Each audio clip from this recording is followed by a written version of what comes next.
Welcome to আরও একটা kidney stone case নিয়ে। আচ্ছা, তো এখানে দেখতেই পাচ্ছ তোমরা, আমি স্ক্রিনে দিয়ে দেব।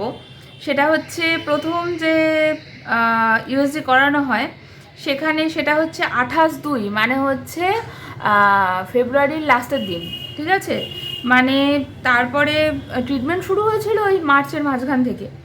তো তখন কিডনি স্টোন দেখা যাচ্ছে, খুব ভালোভাবে দেখতে পাচ্ছ। তার সাথে রেসিডুয়াল ভলিউম বেড়ে গেছে। এমনিতে রেসিডুয়াল ভলিউম কিন্তু 0, ঠিক আছে।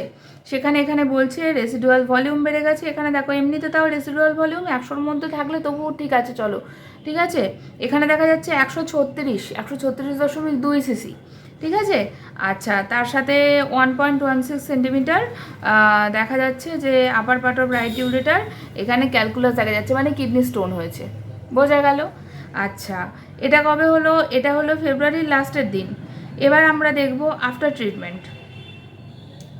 আফটার ট্রিটমেন্ট এটাই, এই ইউএসজি অফ কেইউবি, এটা দেখা যাচ্ছে আগস্ট মাসে 17 তারিখ, ঠিক আছে, 17ই আগস্ট।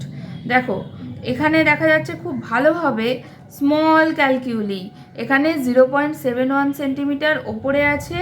আর তলায় এখানে ইয়েতে কি বলে, যেখানে ইমপ্রেশনও দেখো তোমরা দেখতে পাবে, সেটা হচ্ছে tiny left renal microlith, tiny, ঠিক আছে।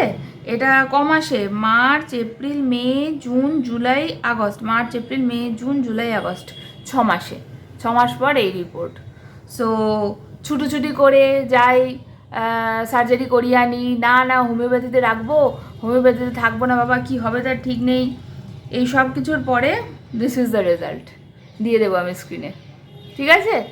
তো ওই জন্যই বলি, যখন বলা হয় যে না সারবেন আপনি, তার মানে আপনি সত্যিই সারবেন, ঠিক আছে। সেই ভরসা নিয়েই বলা হয়। একটু যদি কোঅপারেট করেন, আপনারও উপকার, আমাদের উপকার। ঠিক আছে, সুস্থ থাকো, ভালো থাকো, বাই।